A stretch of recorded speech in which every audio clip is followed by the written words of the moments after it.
Hello student, मैं मकफूर अहमद। हमारा और आपका प्यारा सा चैनल है यूट्यूब चैनल मकफूर फिजिक्स हब। आज हम आप लोगों के लिए लेकर आए हैं क्लास 11th का chapter number 13 kinetic theory of gas. Dear student, kinetic theory of gas में जो सबसे पहला टॉपिक है हमारा chapter number 13 kinetic theory of gas. Kinetic theory of gas, KTG, इसको शॉर्ट में हम लोग केटीजी भी कहते हैं। इसका सबसे पहला कॉन्सेप्ट है आइडियल गैस। किसी भी गैस को हम आइडियल गैस कब अज्यूम करते हैं, आइडियल गैस के क्या कॉन्सेप्ट है आपको समझना है। आइडियल गैस ऐसे गैस होते हैं जिसमें ईच मॉलिक्यूल्स को हम पॉइंट मास कंसीडर करते हैं, यानी कि वन मॉलिक्यूल्स का जो साइज है, वन मॉलिक्यूल्स की जो वॉल्यूम है, वो टोटल वॉल्यूम के कंपैरिजन में निगलेक्ट ली जाती है। यानी कि हमारा पॉइंट ऑब्जेक्ट कंसीडर किया जाता है, point volume, point object consider करते टोटल वॉल्यूम के कंपैरिजन में। यानी कि वन मॉलिक्यूल्स की जो साइज होगी वो टोटल वॉल्यूम के रिस्पेक्ट में, वन मॉलिक्यूल की जो साइज होगी वो टोटल वॉल्यूम के रिस्पेक्ट में क्या होगी, नेग्लेक्ट। दूसरी जो इंपॉर्टेंट बात है, आइडियल गैस के जो मॉलिक्यूल्स हैं, आइडियल गैस के जो मॉलिक्यूल्स, आइडियल गैस मॉलिक्यूल्स के बीच में कोई अट्रैक्शन फोर्स नहीं लगता। तो अट्रैक्शन फोर्स ना लगने की वजह से इनकी जो इंटरनल एनर्जी होती है वो ओनली काइनेटिक एनर्जी के फॉर्म में होती है, पोटेंशियल एनर्जी नहीं। यानी कि अट्रैक्शन फोर्स नहीं लगेगा, अट्रैक्शन फोर्स नहीं लगेगा, मॉलिक्यूल्स के बीच में कोई अट्रैक्शन फोर्स नहीं लगता। इंटरनल एनर्जी पोटेंशियल एनर्जी के फॉर्म में नहीं होगी। पोटेंशियल एनर्जी आपका जो है गैस के मॉलिक्यूल्स का वो जीरो होगा। अब चूंकि गैस के मॉलिक्यूल्स रैंडम मोशन कर रहे हैं तो उनकी जो इंटरनल एनर्जी होगी यू, वो काइनेटिक एनर्जी के फॉर्म में होगी, पोटेंशियल एनर्जी के फॉर्म में नहीं होगी। और फोर्थ जो मोस्ट इंपॉर्टेंट टॉपिक्स है, मोस्ट इंपॉर्टेंट कॉन्सेप्ट है कि ऐसे गैस जो गैसेस लॉ को फॉलो करते हो, गैस लॉ को क्या करते हो, फॉलो करते हो। गैस लॉ आपका बॉयल्स लॉ, आपके Charles law,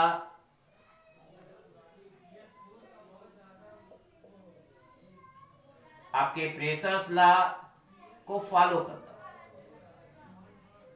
boils law, Charles law और प्रेसर्स लॉ को फॉलो करता है।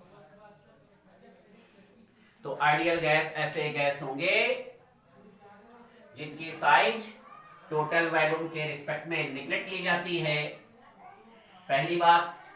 दूसरी बात यह है कि उनके मॉलिक्यूल्स के बीच में कोई अट्रैक्शन फोर्स नहीं लगता। तीसरी बात की मॉलिक्यूल्स के बीच में पोटेंशियल एनर्जी नहीं होगी। चौथी बात कि आइडियल गैस जो है वो गैस लॉ को फॉलो करती हैं, बॉयल्स लॉ को फॉलो करेंगे, चार्ल्स लॉ को फॉलो करेंगे और प्रेसर्स लॉ को फॉलो करेंगे। आइडियल गैस का एक कॉन्सेप्ट है बेटा। अब हम लोग गैसेस लॉ के बारे में पढ़ेंगे। गैसेस लॉ क्या है, तो गैसेस लॉ में सबसे पहले आप बॉयल्स लॉ समझ लीजिए। Boyle's law,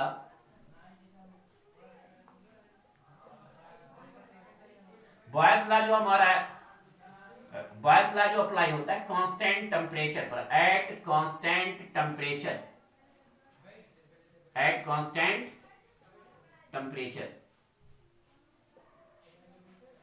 According to the Boyle's law, at constant temperature, the volume of given mass of a gas is inversely proportional to the applied pressure. यानी कि अगर टेम्परेचर कांस्टेंट है तो प्रेशर को अगर हम इंक्रीज करते हैं तो वॉल्यूम हमारा डिक्रीज कर जाता है। जितना ज्यादा प्रेशर अप्लाई करेंगे गैस आपका कंप्रेस्ड होगा, वॉल्यूम आपका डिक्रीज होगा। जितना कम प्रेशर्स लगाएंगे गैस आपका एक्सपैंड करेगा। According to the Boyle's law, at constant temperature the volume of a given mass of a gas is inversely proportional to the applied pressure. यानी कि आपका PV is equal to constant है, PV is equal to constant, यानी कि gas के दो molecules के लिए, दो टर्म के लिए आपका P1 V1 is equal to P2 V2 होगा। चार्ल्स लॉ है उसके बाद। चार्ल्स लॉ में हम लोग प्रेशर को कांस्टेंट रखते हैं। At a constant pressure, pressure constant होता है। At a constant pressure the volume of given mass of a gas is directly proportional to the absolute temperature. Absolute temperature का मतलब यह है कि टेम्परेचर को हम लोग केल्विन में मेजर करेंगे। According to the Charles law the volume of a given mass of a gas is directly proportional to the absolute temperature. The volume of a given mass of a gas is directly proportional to the absolute temperature. नहीं, V proportional T होगा, then आपका V upon T is equal to constant, और gas के दो molecules के लिए, दो term के लिए लेंगे तो V1 upon T1 is equal to V2 upon T2।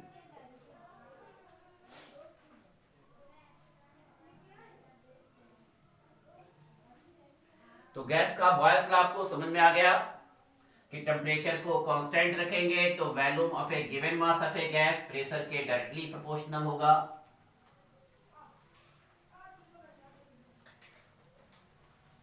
Charles law में हम क्या लेंगे, प्रेशर को कांस्टेंट लेंगे तो volume of a given mass of a gas is directly proportional to the absolute temperature.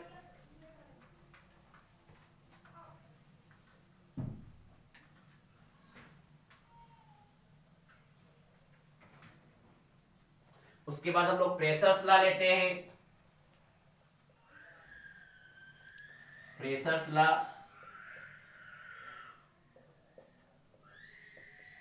Eight constant volume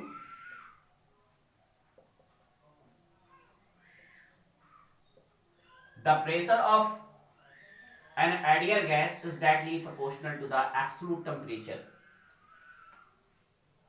absolute temperature इसलिए लेते हैं, गैस का मॉलिक्यूल्स हमेशा केल्विन में मेजर किया जाता है, और जब केल्विन में मेजर करते हैं तो हमारा एब्सोल्यूट टेम्परेचर होगा। यानी कि अगर आप वॉल्यूम को फिक्स रखें, वॉल्यूम आपका ना चेंज हो, तो जितना ज्यादा प्रेशर अप्लाई करेंगे टेम्परेचर उतना ज्यादा बढ़ेगा। Pressure of an ideal gas is directly proportional to the absolute temperature, यानी कि P upon T is equal to आपका कांस्टेंट होगा, और टू टर्म्स के लिए हमारा P1 upon T1 is equal to P2 upon T2। तो आपको हमने गैसेस लॉ एक्सप्लेन कर दिया, Boyle's law, Charles law and pressure's law. अब बॉयल्स लॉ, चार्ल्स लॉ और प्रेशर्स लॉ को अप्लाई करके हम लोग आइडियल गैस इक्वेशन बनाते हैं। केमिस्ट्री में आपने पढ़ा होगा गैसेस लॉ में ideal gas equation. Ideal gas equation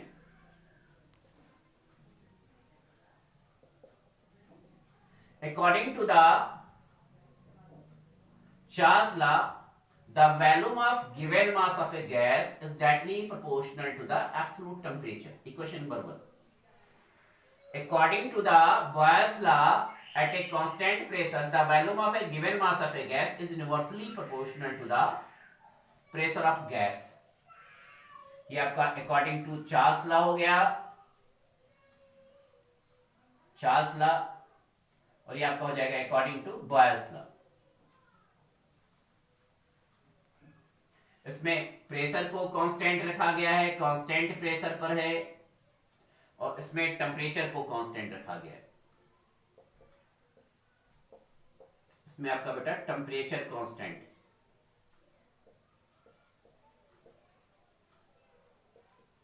अब दोनों को कंबाइन कर देंगे, देन हमारा हो जाएगा V proportional T upon P।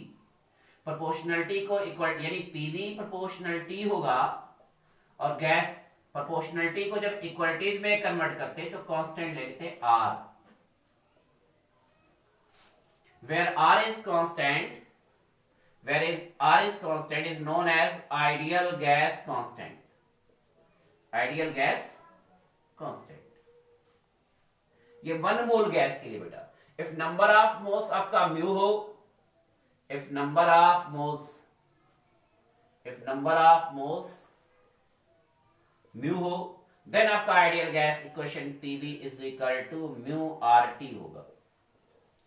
1 mole of an ideal gas के लिए आपका जो इक्वेशन है वो PV is equal to R T है, बट म्यू मोल्स के लिए जो आपका होगा वो PV is equal to mu R T.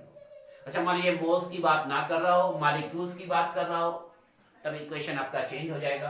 आपने केमिस्ट्री में पढ़ा होगा कि 1 मोल में n मॉलिक्यूल्स होते हैं। n मॉलिक्यूल्स यानी कि अवोगाड्रोस नंबर। केमिस्ट्री में आपने अवोगाड्रोस नंबर पढ़ा होगा कि 1 मोल में आपके कितने मॉलिक्यूल्स होते हैं, n मॉलिक्यूल्स होते हैं। 1 मोल्स में आपके क्या होंगे, n मॉलिक्यूल्स होंगे। तो 1 मोल के लिए आपका PV is equal to mu R T. 1 mole के लिए for 1 mole PV is equal to R T. तो 1 मोल में n मॉलिक्यूल्स होते हैं। 1 मोल में जो मॉलिक्यूल्स होते हैं वो n मॉलिक्यूल्स होते हैं। n हमारा अवोगाड्रोस नंबर है। तो जब 1 मॉलिक्यूल्स के लिए निकालेंगे बेटा तो आपका हो जाएगा PV is equal to R upon N into T. ये आर अपॉन एन जो है आइडियल गैस कांस्टेंट और अवोगाड्रोस नंबर का जो रेशियो होता है इसे हम बोल्ट्जमैन कांस्टेंट कहते हैं, के